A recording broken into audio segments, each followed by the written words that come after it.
अस्सलाम वालेकुम बच्चों। उम्मीद है कि आप सब खैरियत से होंगे। वीडियो स्टार्ट करने से पहले मैं चाहूँगी कि आप लोग मेरे चैनल को सब्सक्राइब कीजिए, मेरी वीडियो को लाइक कीजिए, अपने दोस्तों के साथ शेयर कीजिए ताकि वो भी इन एजुकेशनल वीडियोस का फ़ायदा उठाएँ और मुझे कमेंट में ज़रूर बताइएगा कि आपको ये वीडियो कैसी लगी। तो आइए बच्चों स्टार्ट करते हैं। आज हम Sindh text book board Urdu 6 का पेज नंबर 102 करेंगे। तो आइए पेज नंबर 102 खोल लीजिए। तो बच्चों पेज नंबर 102 पे हमारे पास चैप्टर है रियाज़ी का इल्म। रियाज़ी कहते हैं मैथ्स को। मिकदार, ढांचे, हजम, तब्दीली और नक्शे वगैरह के मुताले को रियाजी का इल्म कहते हैं। मिकदार यानी क्वांटिटी, ढांचा यानी किसी भी चीज़ का स्ट्रक्चर, हजम यानी कितने स्पेस वो ले रहा है। ठीक है, इन सब चीज़ों के जो है मुताले को पढ़ने को रियाजी का इल्म कहा जाता है। इसे आप हिसाब किताब का साइंसी इल्म भी कह सकते हैं। इस हिसाब किताब में गिनती और पैमाइश, पैमाइश यानी नापना, दो बुनियादी अमल होते हैं। इसमें हिंसे और नुक्ते अहम अलामात के तौर पर इस्तेमाल होते हैं। साथ ही अशकाल और हरकत का मुताला भी किया जाता है। इल्म रियाजी इतना ही पुराना है जितना कि खुद बनिए नू इंसान। रियाजी का इल्म उतना ही पुराना है जितने इंसान। रियाजी को कदीम ज़माने के लोग भी इस्तेमाल करते थे। ये इल्म पुराने लोग भी, जो बहुत ज़्यादा कदीम ज़माने के लोग थे, वो भी इस्तेमाल किया करते थे। इन लोगों की रियाज़ी इतनी अच्छी थी कि वो गैर मादी चीज़ों मसलन दिनों, मौसमों और सालों का हिसाब भी रखते थे। वो रियाज़ी के थ्रू दिनों का, मौसमों का, सालों का हिसाब करते थे। ताहम आगाज़ में लोग अशिया को शुमार करने के लिए धागों, रस्सियों और कंकर का इस्तेमाल करते थे। पहले के दौर में जो है धागे के थ्रू, रस्सी के थ्रू, कंकर यानी छोटे छोटे पत्थरों के थ्रू किसी भी चीज़ का जो है उसकी साइज़ को नापना है, या जो है आप कहेंगे कि उसके जो है स्ट्रक्चर को, या उसने कितनी स्पेस ली है, ये सब चीज़ें नापने के लिए वो इन चीज़ों का इस्तेमाल करते थे। दिन है या मौसम है या साल हैं, उनके जो है उस हिसाब किताब के लिए इन्हीं चीज़ों का इस्तेमाल होता था।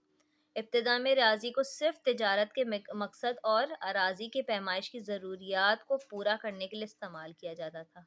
बिल्कुल स्टार्टिंग में जो है मैथ्स का इस्तेमाल, रियाज़ी का इस्तेमाल तिजारत के मकसद से किया जाता था। जदीद दौर में इस इल्म का इस्तेमाल साइंसी और गैर साइंसी तमाम मैदानों में नागज़ीर हो चुका है। दुनिया के किसी भी कोने में पाए जाने वाले तालीमी इदारे में बच्चों को बुनियादी जमातों ही से रियाजी की तालीम दी जाती है। हम जब बिल्कुल छोटी क्लासेस से हमारे स्कूल्स में और डिफरेंट तालीमी इदारों में अब मैथ्स पढ़ाई जाती है।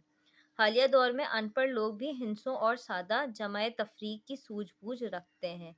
अब जो है सबको ही छोटी मोटी मैथ्स आती है, यानी कि जो है काउंटिंग आप जिसे कह लें, या फिर जमा करना, प्लस करना जिसे हम कहते हैं एडिशन, सब्ट्रैक्शन, ये सब चीज़ें अब सबको ही आती हैं। और ये अनपढ़ लोगों के लिए भी बहुत इम्पॉर्टेंट है, तमाम लोगों के लिए इम्पॉर्टेंट है। दर हकीकत ये एक ऐसा इल्म है जिसकी हर इंसान को हर वक्त ज़रूरत पड़ती है। ठीक है, यही मैंने आपको अभी समझाया कि इस चीज़ की हर जगह, ज़िंदगी के हर मोड़ पर आपको इसकी ज़रूरत पड़ेगी। अगर किसी को गिनती नहीं आती तो उसे ज़िंदगी के हर मोड़ पर दूसरों की मदद का मोहताज रहना पड़ता है।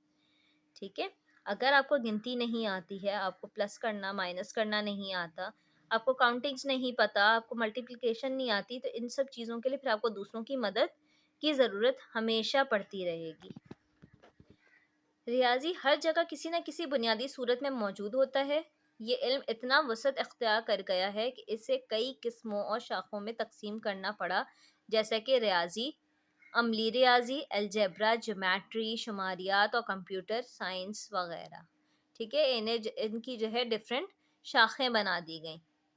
रियाज़ी के इल्म की तरक्की में मुसलमान रियाज़ी दानों का बड़ा अहम किरदार रहा है। मिसाल के तौर पर मोहम्मद बिन मूसा ख्वारिज़मी और उमर ख़याम ने अलजब्रा और लोगैरिदम इजाद किया। ठीक है, लोगैरिदम ऐसा इल्म है जो मौजूदा कैलकुलेटर और कंप्यूटर में बुनियादी और मरकज़ी हैसियत रखता है। لوگیردم آپ لوگ آگے جا کے بڑی کلاسز میں پڑھیں گے انشاءاللہ. اور ان کے علاوہ فیثاغورس، جمشید الکاشی، ولیم ردرفورڈ، آئنسٹائن اور نیوٹن وغیرہ بڑے ریاضی دانوں میں شامل ہیں. تمام علوم میں ریاضی کی وسیع استعمال کے بدولت اسے سائنسی علوم کی ماں اور سائنسی علوم کی ملکہ بھی کہا جاتا ہے. ٹھیک ہے، ریاضی کو ان دو ناموں سے سائنس کے علم میں جانا جاتا ہے. یہ علم آج کے زمانے میں بہت ترقی کر چکا ہے. تمام حساب کتاب مشینی ہو جانے کی وجہ سے انسان کو طویل رقوم یاد نہیں رکھنا پڑتے. ٹھیک ہے، اب تو جو ہے ہمارے پاس ڈفرینٹ مشینریز آ گئی ہیں، تو ہمیں بہت ایزی ہو جاتا ہے اس پہ ورک کرنا. تو ہمارا جتنا بھی جو ہے حساب کتاب ہے وہ منٹوں میں مشین کے تھرو سالو ہو جاتا ہے. اس کا یہ مطلب ہرگز نہیں کہ ہمارا کام بالکل ختم ہو گیا ہے. البتہ ہم یہ ضرور کہہ سکتے ہیں کہ جدید دور کے طلباء کے لیے کیلکولیٹر اور کمپیوٹر کی سہولتوں کے بنا پر علم ریاضی آسان اور تیز تر ہو گیا ہے. ٹھیک ہے، میتھس کا علم حاصل کرنا اب مزید ایزی ہو گیا ہے. اس کے لیے نہ صرف کیلکولیٹر اور کمپیوٹر کے استعمال میں تربیت یافتہ ہونے کے ساتھ ساتھ ریاضی کے قوانین پر عبور ہونا بھی ضروری ہے. ریاضی کے کچھ قانون ہیں جن کو فالو کرنا، جن پہ عمل کرنا آپ کے لیے بے حد ضروری ہے. ریاضی علم کے ساتھ ساتھ دلچسپ کھیل بھی ہے.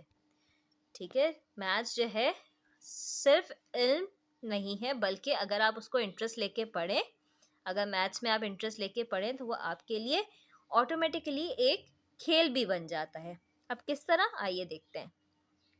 آئیے آپ کو ریاضی کا ایک کھیل بتاتے ہیں کہ کس طرح یہ علم کھیل میں بھی ہماری معاونت کرتا ہے. اب غور سے یہ گیم سیکھیے گا.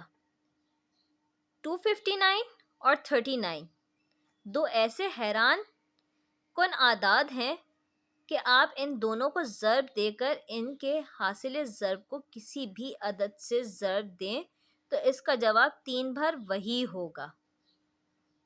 اگر آپ 259 اور 39 کو آپس میں ملٹیپلائی کریں گے تو اس کا جو آنسر آئے گا اس کو آپ کسی بھی نمبر سے آپ اس کو ملٹیپلائی کریں گے تو وہ نمبر 3 بار سیم ہو جائے گا.